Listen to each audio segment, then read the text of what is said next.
So first off, we're starting with the vitamin E oil, and I'm just going to use this to moisturize her lips. Now I'm moving into MAC Fix Plus. It's a hydrating spray, and I just like to spray this over the face and then massage the product into the skin with a brush. Now I'm going into a heavier cream. So this is the Bridal cream moisturizer. I'm using this one first because I'm going for a heavier coverage today with the makeup. You know, it's bridal makeup, you want to make sure it lasts. So I'm going in with a heavier cream to absorb the product, and then I'm layering it with the Hydrate moisturizer, which is a lightweight moisturizer. It's actually my collaboration with American Beauty. If you're interested, you can check them out on Instagram. It's really an amazing product and it gives a beautiful glow to the skin. So I'm going to brush this all over the Bridal moisturizer. You can see it gives the skin a beautiful glow, and it just keeps the skin hydrated for a very long period. So now I'm just massaging the rest of the product down to her neck, because I mean, if you're having that glow on your face, you want to make sure that you still follow through with the glow on the rest of the body. So the ears, the décolletage, the shoulders, every place that would be skin will be revealed, you basically want to glow. Now I'm going to put a fan to it. This is the CVL Beauty bladeless fan, and I'm just going to make sure that everything is properly dried down. Now I'm patting in a translucent setting powder, and this is the Fenty Beauty powder, and I'm just patting this in the areas that I know she will get shiny. So her T-zone basically, so her forehead, her cheeks, her nose, and then her chin.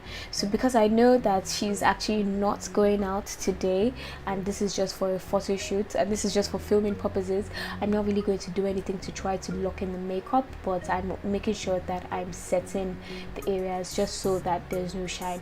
Now I'm shade matching, and this I like to shade match around the chin because I find that it's closer to the neck, and I always like to shade match the neck because that's the closest space to the face. And then after finding the perfect shade and a perfect undertone, I then go in to blend out the foundation with my foundation brush first.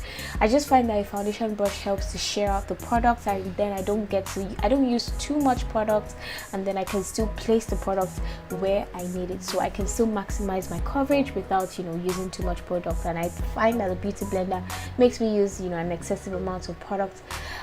And you can see how beautiful her skin looks with very little coverage. It still looks so beautiful. So I'm just going to go ahead to blend out the rest of her face and apply the foundation on the rest of her face. The type of motion I like to use with a brush is patting and like a sweep. So it's like a pat and then sweep lightly. I just find that it helps me to put on the coverage where I need it, and it just helps to settle more into the skin, as opposed to just, you know, dab and then it starts to leave streaks all over the face. So I really like this method. The brush I'm using is also from CVL Beauty Ghana. I'm going to put that link in the description box, so if you want to get the brushes, you can get them. They're really soft and they really just help me blend my foundation seamlessly. So I just like to pat and I'm sure that I have enough coverage. And also you want to make sure you're bringing down that foundation to the neck, so there's no line of demarcation or separation, because on a person's wedding day, that's the day she's going to be mostly photographed, so you want to make sure that everything is well blended.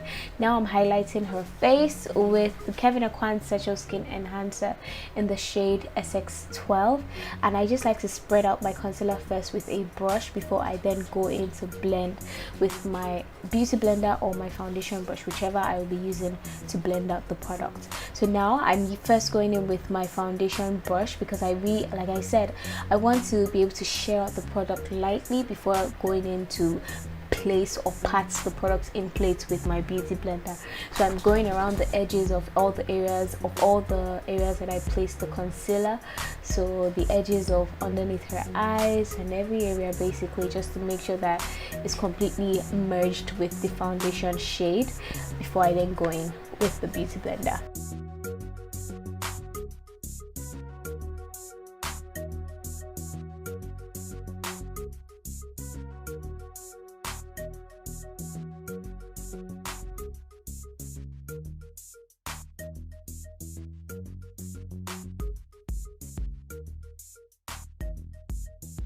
Now I'm going in with the beauty blender and I'm just tapping in the product. I'm not sweeping, I'm not brushing, I'm just tapping the product. I'm just bouncing the beauty blender in one spot, and that really just, that motion is enough to blend out the product for me. And I'm also, with my beauty blender, I like to do like a push inward motion. I don't know, I just find that it helps me build the coverage better. So that's the type of motion I'm doing with the beauty blender.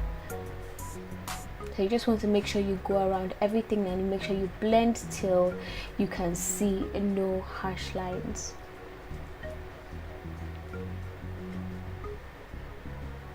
So now I'm contouring, and the brush I'm using here is the Nuban Beauty. It's a Nuban Beauty brush. It's a Nigerian brand, and I really like this brush. It's just a flat, fluffy brush. I really like it for nose contouring. And now I'm also going back into that same foundation brush, and I'm using this to blend out the contour. So I'm a bit, you know, I'm not too gentle when it comes to contouring. That's probably what we're talking about there, because I really want to make sure I get a proper blend. So, you know, I do put in a bit of pressure and I push the product right in to the skin. So you can see the motion I'm doing again. It's a tapping and a sweeping somewhat. Yeah, I feel like if you want to get detailed information, you probably have to take a class with me. So now I'm setting the under eyes with some powder. This powder is from Fenty Beauty. I really love this powder. I love the undertone and I also love the finish. It's very smoothing. I'm just pressing this underneath her eyes and, you know, sweeping in areas where I feel like I'm applying excess powder. I just sweep off the excess product. The best thing I like to do is to push in the product underneath the eyes. Mind you, don't sweep. That's not a good motion. I was only sweeping because I applied excess powder in certain areas, but make sure you're tapping that product into the foundation or into the concealer to set it.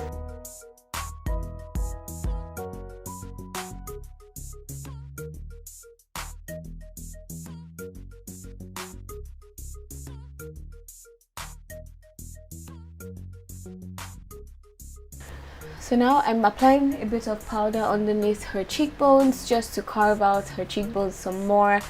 Our model is looking beautiful, so we're yet to set her contour, and now I'm going in to set the contour. So my favorite brush to set the contour or set the rest of the face is a flat fluffy brush. This one is from Black Up. It was gifted to me a while back. I really love this brush, so I think it's a little bit pricey, but if you can get your hands on it, it's a really good brush to invest in. So I'm setting her face with two powders. One is just a regular powder with really good coverage, and the other one is a mineralized powder with a bit of shimmer in it, so you know it still helps her keep that luminous glow on her skin. So now I'm just setting her contour with a luminous powder. This is the MAC bronzer in Sun Power. It really just gives a nice warmth to the face, and I really love this one. It's one of my favorite bronzers for the cheekbones. So now I'm just patting in some mineralized skin finish powder underneath the eyes, just to take away some of that, you know, cast from the powder, and just make sure that I have a seamless blend from the contour or from the bronzer down to the highlights. So this is what our model is looking like so far. Her face is already looking really snatched without anything. So now I'm going to go in to contour her nose. I'm using Fenty Beauty bronzer in Mocha Mami. I really like this shade because it's a very neutral shade. I kind of find it a bit neutral, so I think it really helps to contour. And now I'm just going back in with the same brush that I used to blend out the under eye or set the under eye, and I'm just blending out the edges. Now for a little contour, I'm going into Maybelline Cacao, and this is a very cool tone shade. So it's very dark, but it's cool tone and it helps to just contour. And now we're going into the eyes. Whew, I'm trying to catch my breath here. Okay, so I'm going into my eyes and I'm using the P. Louise eyeshadow base. I like to do eyes first before brows. Don't ask me why. I just find that it's easier for me, because especially if I've defined the person's brows, it's so much easier to do eyes first, because you can carve out everything you need to carve out before then going into, you know, just doing lines with the brows. So I'm patting in the product, the concealer and eyeshadow primer. I like to do this because I find that I just like the texture of both of them mixed together. I know a lot of people tend to have problems using the P. Louise base alone. I find that when I mix it, it works better for me. So now I'm just blending in a warm brown shade. I think I'm still using the same Maybelline Cacao, the powder that I use in contouring. I'm blending that into her crease with this same brush. This brush is also from CVL Beauty. I think I would actually say that I really like their brushes, so you guys should definitely check them out. Now I'm going into a deeper shade from the Jackie Aino palette from Anastasia Beverly Hills. I think this is the darkest brown shade there. I'm sorry I don't know the name right now, but I'll try to put details on the screen if I do find out. And now I'm cutting the crease with P. Louise eyeshadow base, and you also want to make sure you are blending out that line, because I really don't like a sharp cut crease. I like to make everything soft, like, you know what I said at the beginning, no lines of demarcation. So I'm going back into blend it, and now I'm applying my shadow over it. So this is a gold shade from the Anastasia palette. This is my model feeling herself because she looks so damn good already. And now I'm just smoking that same brown shade that I applied in the crease underneath her eyes. Now we're lining her eyes with Mabrook, a black kohl pencil, one of my favorite black pencils in the market, and then we're just smoking it. Now guys, there's a bit of confusion going on here now. So initially when my model came in, you know, we didn't realize that she was going to be on braids, but you know, Wura was kind enough to allow us to take her hair out, so that's what's happening in the background. Bear with me. So now I'm applying a bit of glitter. I'm using NYX glitter glue as a base to hold my glitter, and I'm actually using chunky glitters, so I'm now placing the chunky glitters above on top of the glitter glue just for some extra sparkle. So I realized that I wasn't, you know, the glitter was falling onto the eyes. That's why I just patted in some setting powder to catch the excess fallout, and now I'm going in to line the eyes. So sticking on lashes, you know, everything is coming together. God, I feel so bad for how my model looks right now, you guys, please bear with me. So I'm applying a bit of mascara. I don't know guys, I've really been liking this Zara mascara of late. It's really good. You guys should try it out if you haven't already. Beauty Line by Didi Pencil is a staple. I really can't do without that stuff. And I'm cleaning up the brows with this Nuban Beauty brush too, which has actually become a fave for me. I really can't do without setting the brows with my Anastasia brow gel, and now because I just think that thing is amazing. And now I'm just applying highlights with this, I don't know, Japanese dupe brush. It's not really a Japanese brush, but I'll put the details of the highlights out there for you guys to see. So we're finishing up with some lip gloss. Just get yourself a nice pink gloss and line it with MAC Chestnut pencil, and your look is completed. This is the finished look. My model looks stunning, and then I'm going to show you guys what it looks like after she's done her hair.